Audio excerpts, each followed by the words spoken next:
Hello, good morning and welcome to Camilla and I.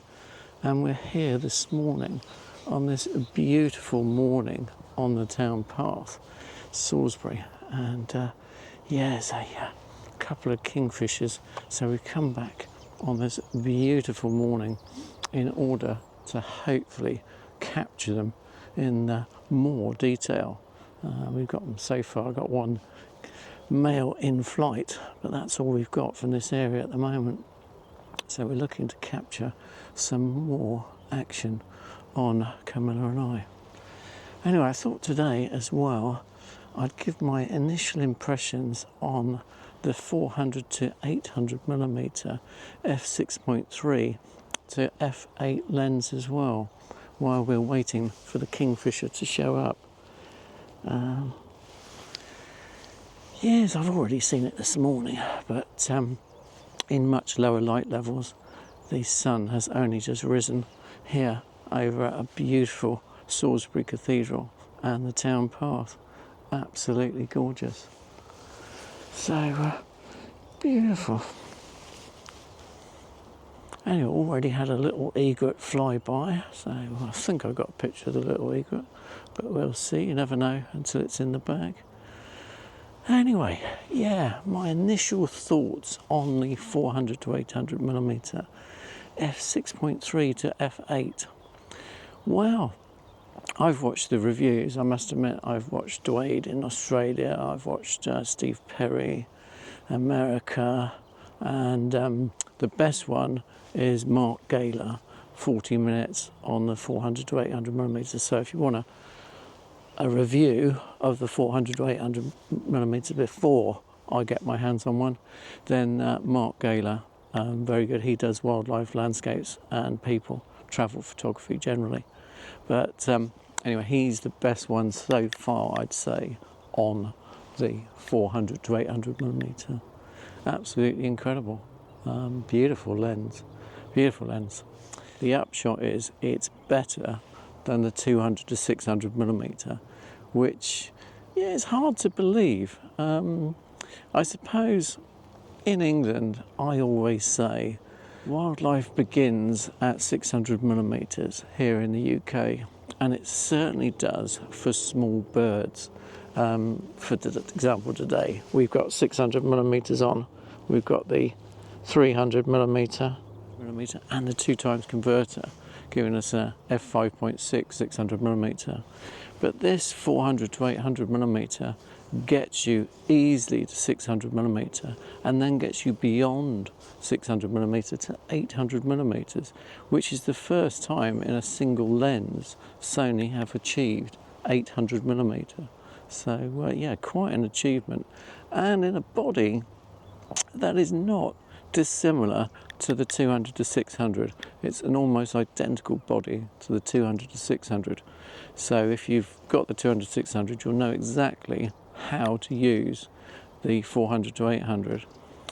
And the 400 to 800 is actually optically sharper than the 200 to 600, which I found quite amazing. They seem to have tweaked it somehow. It weighs about another pound more, something like that. I don't know the specs, I haven't got one yet.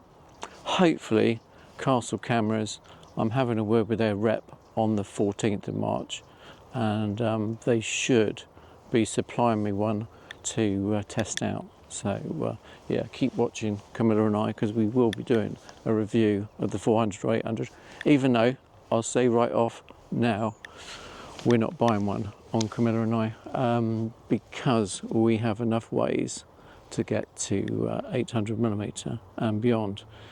Anyway, mind you, I said that about the 300. I think I said I wasn't going to buy the 300, so never say never, especially when you're talking about gas and wildlife equipment gear, especially on Camilla and I, because as you know, we do like our gear, and we will spend out if it improves our photography.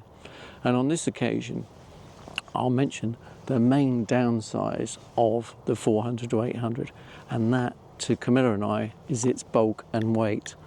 I believe it weighs less than the 600mm f4, but you've still got to carry it around most of the time. 400 to 800mm, this is just so much lighter, absolutely so much. I get so many shots using this combination in a quick snatch and grab. I mean, literally, like this 400 to 800, I would struggle to hold it in that position for that length of time, and that's how long it took me to focus in on my perch I've set up for the Kingfisher to land on. I don't know why it took me so long. I'm talking to you. Anyway, yeah, it's bulk, it's weight, and that's the chief reason we won't be buying it on Camilla and I. Fingers crossed, because it's another £3,000, and that is, yeah, it's quite a considerable amount. But you do get this flexibility between 400 and 800mm, and I suppose, going by the reviews I've seen so far, if you're into your wildlife in the UK, I would suggest probably go for that lens above the 200 to 600. I mean, the 200 to 600 has been absolutely excellent lens, and brought out at the same time as the 600mm. Superb lens, absolutely superb lens for Sony, and has been the stalwart of many a wildlife photographer up until now. So anyway, I'll be looking forward to actually getting one in the hand and trying it out, because you never know until you actually use a system in the field. And I'm sure, I mean, if you're Arnold Schwarzenegger and you're well built and you don't mind hefty bits of kit, this lens will be no problem to you at all, and doesn't weigh that much more than the 200 to 600, so it's definitely a possibility. I mean, I work out, I borrow my son's, don't tell him, but I borrow my son's 10 kilogram dumbbells, and I work out with those. So we're no mean slouch on Camilla and I, but still, it's the repetitive strain, it's holding the lens for a long period of time that really weighs you down and gets you down. And you need support like the gimbal system, the speedy gimbal system. So we've brought the monopod with us, and even this, we require some sort of support, particularly in video mode. So yeah. Anyway, we're just waiting for the Kingfisher now. A few people on the town path, a few joggers, not doggers, no, it's the Town Path Salisbury. Cut that out. Don't want any of that nonsense on Camilla and I. Oh. Morning. Hello, buddy. All right. Beautiful, isn't it? Oh, gorgeous, isn't it? Loving it, loving it. God. Blimey. Yeah, those days are gone. Don't do the jogging anymore. And never done dogging either. So anyway, yeah, enough people. So more people are coming along the town path now. And really, I should shut up, because I'm probably putting off this Kingfisher. So anyway, I'll catch you later and see if we get any action. If we get any action of the Kingfisher, I'll do it now. And yeah, otherwise, yeah, I'll catch you later with my final. If I think of anything else about 400 or 800, I'll catch you later. And if I get any shots of this Kingfisher on this beautiful, beautiful morning. Oh, Canada geese going overhead. Quick flip you out. Look at that. Yeah, Canada geese just landing in the meadow beyond. Anyway, shh, I'll catch you later. Hopefully with some Kingfisher shots. Fingers crossed. Kingfishers are tricky. There's no two ways about it. You have to put in the hours for the Kingfisher, and you have to wait in one place for quite a long time.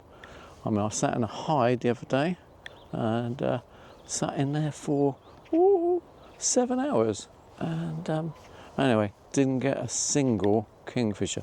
Very nice hide. We will be back, Pete. We will be back, Pete Wilden of Winchester. Superb hide. but apparently the kingfisher now won't appear there until the 5th of July, so Independence Day. It's incredible how they've got these timings. They must have the bird on a string. But no, apparently it doesn't think there's enough food in the area, despite the fact he feeds it loads of minnows. They don't think there's enough food in the area, so they don't actually mate in that area. They go off and go somewhere else and then come back to his place. Amazing. So yeah, we'll be looking forward to getting those. Anyway, hopefully we'll do a session in the hide there where we're more successful than last time. On it. Anyway, I'll see you later when we've got some action for you.